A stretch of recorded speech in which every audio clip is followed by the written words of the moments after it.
respect our friends enough to respect their democratic will. What's going on in the EU, what's going on in Brussels, what's going on with some of these foreign influence operations, I'm telling you, it is a scandal. It's the reason why I'm here. This is unprecedented. It's unprecedented for an American vice president to come the week before an election. The reason why we're doing it is because we thought there was so much garbage happening against Victor in this election that we had to show that there are actually a lot of people and a lot of friends across the world who recognize that Victor and his government are doing a good job and they're important partners for peace. That's why we're here, but ultimately the Hungarian people are going to be sovereigns because that's how it should be.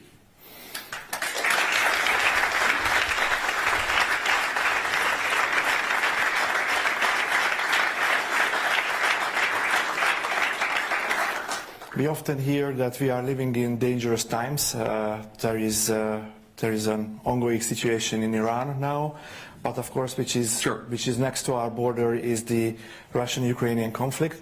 I think when you and President Trump won the elections, there was a window of opportunity to stop this. You tried to stop this, then it didn't happen. I think, and the Brusselian bureaucrats and the European elite said that, and somehow made a pressure that not to stop and not to make peace as soon as possible. What do you think?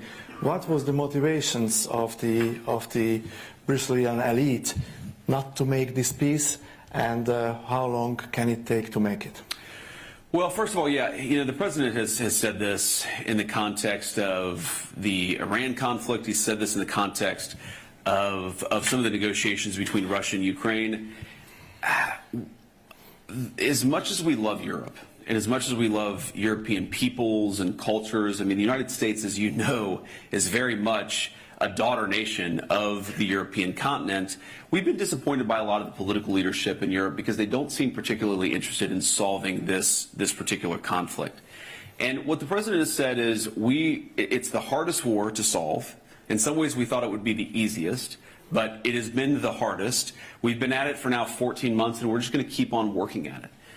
We have made significant progress. I mean, if you go back to where we were in the beginning, where we couldn't even get the Russians or the Ukrainians to put on paper what is it that you want in order to settle the conflict, we've now gotten that. And we've got pieces of paper from the Ukrainians and pieces of paper from the Russians. We've actually got them to state their positions, and over time, their positions have gotten closer and closer together. Now, obviously, they're not perfectly aligned, because if they were, the conflict would be over. But, we've had a lot of help from some of our friends. I think Giorgia Meloni in Italy has been very helpful. Even some of the Western European capitals have been helpful, at least behind the scenes. But the most helpful has been Victor, because Victor is the one who's encouraged us to truly understand this, to understand from the perspective of both the Ukrainians and the Russians what is necessary for them to end the conflict, and that's why we've made some progress. We haven't obviously made the final amount of progress, but I'm pretty optimistic about this, because fundamentally the war has stopped making sense. What I would say to both the Russians and the Ukrainians is that, we're talking about haggling at this point over a few square kilometers of territory in one direction or another. Is that worth losing hundreds of thousands of additional Russian and Ukrainian young men? Is that worth an additional months or even years of higher energy prices and economic devastation? We think the answer is clearly no, but it takes, two to tango. So while Victor and President Trump are going to continue to work towards a peaceful settlement, fundamentally we can only open the door. The Russians and the Ukrainians have to walk through it. And what do you think about Europe? Europe has several problems if we look on the growth numbers of the European Union, on the competitiveness, on the energy prices. How do you see Europe, and what could be the future for Europe under these circumstances? Yes, it's very sad, because there's so much. I talked about this in my speech last night a little bit. There's so much discussion in the European press. Do Vance and Trump and Rubio, do they hate Europe? Do they love Europe? The answer is we absolutely love Europe. It's an important trading partner, but most importantly, again, like I said, it's an important cultural cousin of the United States of America. The ideas that founded the United States of America were first birthed on the European continent. We're very mindful of that fact. And of course, we love the people, the culture, the everything about this place. But we do have some disagreements with the political leadership. In particular, why have the Europeans, while saying, by the way, that Russia is the biggest national security threat, why have the Europeans made themselves completely dependent on unreliable sources of energy? Like, if you think that Russia, an energy superpower, is the biggest threat, you should do everything in your power to make yourselves economically and energy dominant, like President Trump has done in the United States. Our European friends have done the exact opposite. If you look at the cost of electricity in the United Kingdom, which is way underinvested in their energy resources, you know, UK families are paying 4 times, 5 times, 6 times what United States citizens are paying for electricity. Now, obviously, I care most about America's citizens. That's who I'm elected to represent. But isn't it a scandal that middle-class Brits, that people who are working hard and playing by the rules, can't afford to heat their home, can't afford to transport themselves to work because their leadership has made energy so expensive? Isn't it a scandal that when normal people on the European continent try to talk about what's going on in their governments, they try to criticize their governments, they try to exercise their rights of free speech, those governments then go to American social media companies and say, you must censor the citizens of your own country because we don't want to hear them. We don't want to hear their free expression. We don't want to hear their free speech. There's just so much wrong with the political leadership. And I would particularly say the bureaucratic leadership in Brussels, right? People who aren't elected, who are not responsive to the democratic will, and I think have made the European continent less secure, less free, and less prosperous. The reason why we make criticism of European political capitals is because we want Europe to thrive, and we think they're making a lot of mistakes. You know, I've had a lot of conversations with European friends, with European heads of state and government, and it's always funny. They always say, well, you know, the United States it defies economic logic. You guys just have way higher economic growth. You have way lower energy costs. They say this as if it was something that happened through accident, rather than through the policy choices of the President of the United States.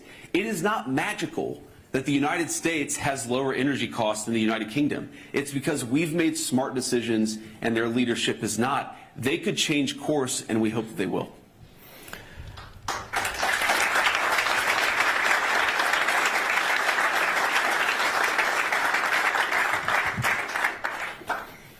I have the opportunity now to ask you about Iran. There are latest developments, I think very positive developments during the night that we received, that there is a ceasefire.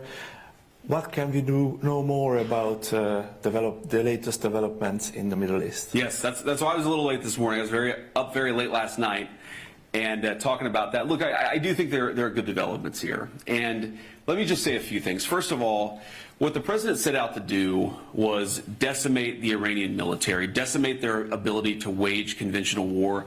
And that military objective, as the president said yesterday, as I said yesterday, has been achieved.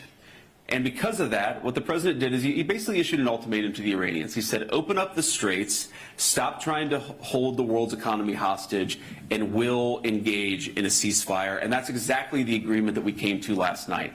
The Iranians have agreed to open up the straits. The United States has agreed to stop attacking. And not just the United States, but also our allies have agreed to stop attacking. And that is the basis of this fragile truce that we have, which is now, 8 to 12 hours old. Now, here's what I'll say about this. I've learned a lot about the Iranian system and a lot about the way the Iranians negotiate. As the president told me last night, the Iranians are better negotiators than they are fighters. I'm sure they don't like to hear that, but it's true.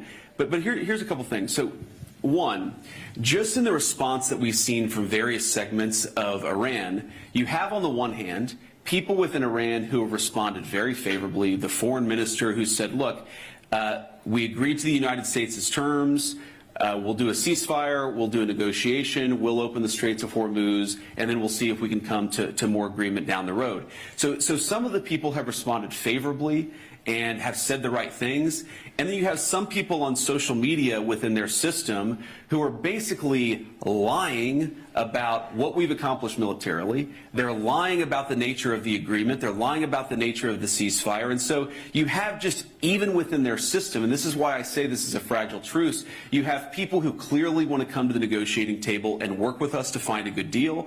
And then you have people who are lying about even the fragile truce that we've already struck. And that's just an interesting thing about their system. And the final point that I'll say about this is the President of the United States has told me, and he's he's told the entire negotiating team, the Secretary of State, the Special Envoy Steve Witkoff, he said, go and work in good faith to come to an agreement. That is what he has told us to do. If the Iranians are willing, in good faith, to work with us, I think we can make an agreement. If they're going to lie, if they're going to cheat, if they're going to try to prevent even the fragile truce that we've set up from taking place, then they're not going to be happy. Because what the president has also shown is that we still have clear military, diplomatic, and maybe most importantly, we have extraordinary economic leverage. So the president has told us not to use those tools. He's told us to come to the negotiating table. But if the Iranians don't do the exact same thing, they're going to find out that the president of the United States is not one to mess around. He's impatient. He's impatient to make progress. He has told us to negotiate in good faith, and I think if they negotiate in good faith, we will be able to find a deal. But that's a big if, and ultimately it's up to the Iranians how they negotiate. I hope they make the right decision.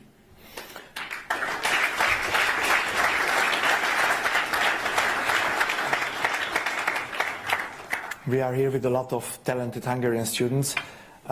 You talk a lot about education. Yes. How do you see the future of education?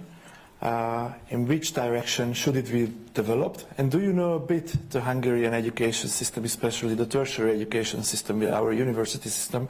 What is your opinion about this, and how will you develop your education system? Well, I like that the Hungarian university system has imposed what I would call some democratic constraints here. The taxpayer should not be expected to fund radical gender ideology.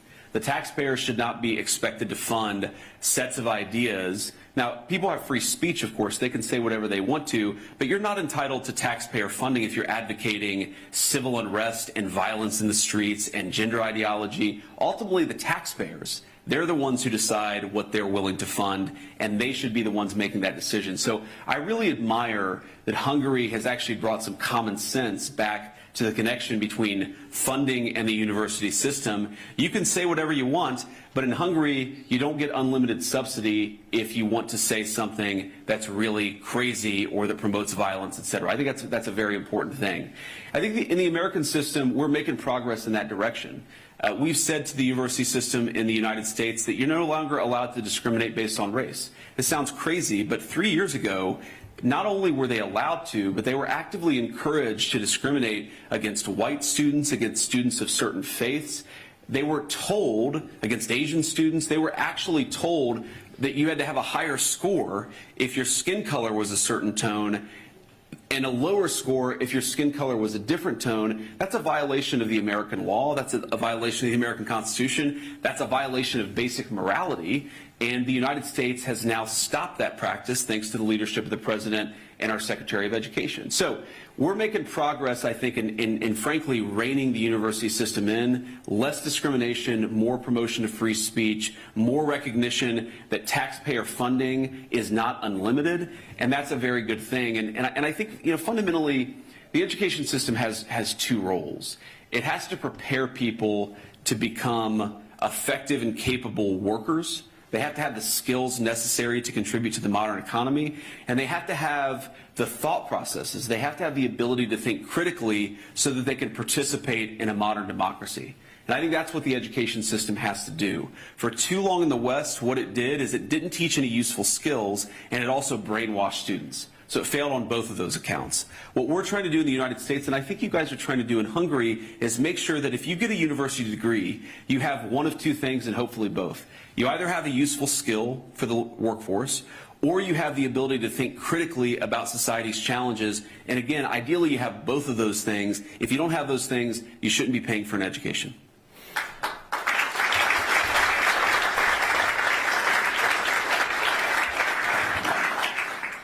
Your book is also translated to Hungarian. The Netflix movie about you is also watched in Hungary. You are coming from a more poorer family. Sure. You are coming from Rust Belt society of the United States, and you attended an Ivy League university. You have a degree from Yale. What was the most important that you received during your education? Well, that's a good question. You know, I mean, I guess the most important thing that that I got during my education, at least in law school, is I got a wife because we met in law school, and that's very important. I'd get in trouble if I didn't say that. But she's actually now pregnant with our 4th child. So obviously family is always the most important. Thank you. And thank you. You know, family's the most important, and I do think that, you know, this maybe is going to sound trite, but not just marriage and relationships romantically, but also friendships. Some of the most important things that I got out of my educational experience, and I had a lot of good mentors who said, people don't invest enough in their friendships. This is a great opportunity to build the kind of friendships, if you're a young person, you're in university, to build the kind of relationships that really can last a lifetime. I think it's a very profound and powerful thing. You shouldn't, you know, yes, you want to get an education, yes, you want to get a good job, but you also, you know, you're spending 4 years with people, maybe longer. And I think you should take that opportunity to really get to know what you're interested in, who you are, and who you want to build a life with, because that's one of the best things that I think you can get out of an education. But I think that just, if you set aside the relationships, I think the most important thing that I acquired, if I'm being honest, at Yale Law School in particular, is that I learned how elite social networks actually work, okay? Like when I looked at this from the perspective of my hometown and I said, why are all the people who have the fancy jobs, why do they have this credential? Or why are all the people who are on the Supreme Court? Or why are all the people who have been in positions of political leadership, why do they all seem to know the same people and come from the same world? And the answer is that, as I think a lot of us know, whether it's in Brussels or Washington, D.C. or New York City, these places become very insular. And they're, you know, there are things about that just are. They're not good, they're not bad. It just, these places are insular. They're built around relationships. They're built around who you know. Many of the most important jobs in American society, I don't like this, by the way, but it's just the truth, are based on who you know. And so it's important to sort of develop those relationships, and it's important for conservatives in particular. I don't like this idea that conservatives shouldn't seek higher education. I don't think that we want to force everybody to go to college, but I think that if you're a conservative in the United States of America and you're interested in running for office, or you're interested in being a judge, you do have to get higher education, okay? So we can accept that college isn't for everybody while also acknowledging that for certain jobs and certain professions, college is necessary. But I think the very negative thing that I learned about it is that these social networks, because they're so insular, they also become very self-reinforcing. I think there are people who have political power in the United States of America, and I'm sure in Brussels too, who have no idea what the majority of Americans actually think about a given issue. They've actually never talked to a normal American, an American who comes outside of these social circles. I mean, I would meet people who went to a fancy prep school, who went to a fancy university, who went to a fancy law school, and had never spoken to a person from my home state of Ohio, even though, you know, it's at certain parts it's a 4 or 5 hour drive from Washington, D.C. And so I think one of the fundamental things that has to change, I don't know about the Hungarian system, but about the American system, is that unless we make education unless we make it, frankly, more of a meritocracy, where people can come from all over the country based on merit rather than on who you know, I think the system is fundamentally doomed. And maybe the most important thing about eliminating racial discrimination, particularly against middle-class white kids in the American education context, is not just the moral part of it, okay? The moral part of it I care a lot about. I don't want to discriminate against black kids, white kids, Latino kids. I don't want to discriminate against anybody based on your skin color. I think it's gross and immoral. But a very, very important part of it is that you're going to have actually greater geographic diversity in our universities, because you're going to have people coming from all over the country to study. I think that will make those social networks less insular and less self-destructive. What would be your...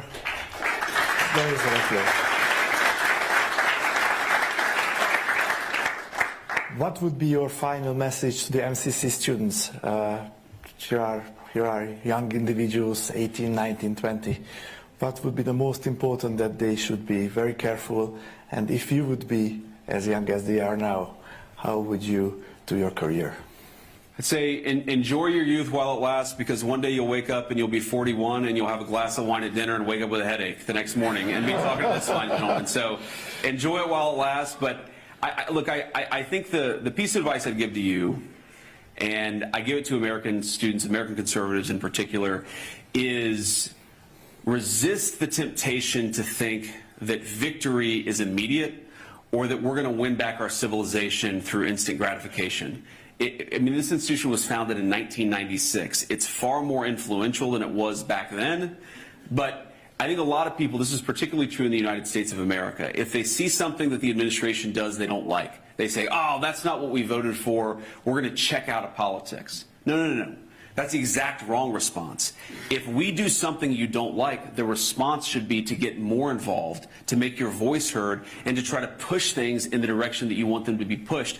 Our civilization was not built overnight. It's not going to be saved overnight. And so what I'd encourage you to do is stay involved, be patient, and don't let disappointment turn to checking out of the system entirely. There's way too much of that, I would say, in the Anglo system and the American system. There's way too much, you know, I didn't like this thing that the vice president said, or I didn't like this thing that the president did, and I'm going to completely check out.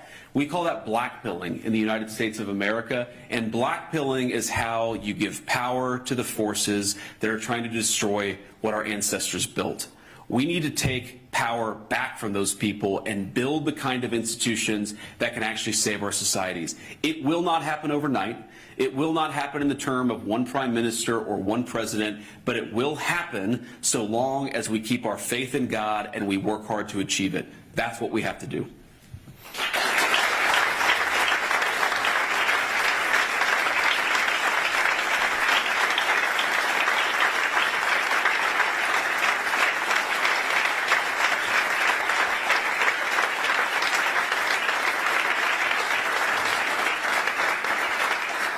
Standing ovation at MCC. Vice President J.D. Vance, thank you very much, and be a frequent guest at MCC. Thank you. Thank you very much.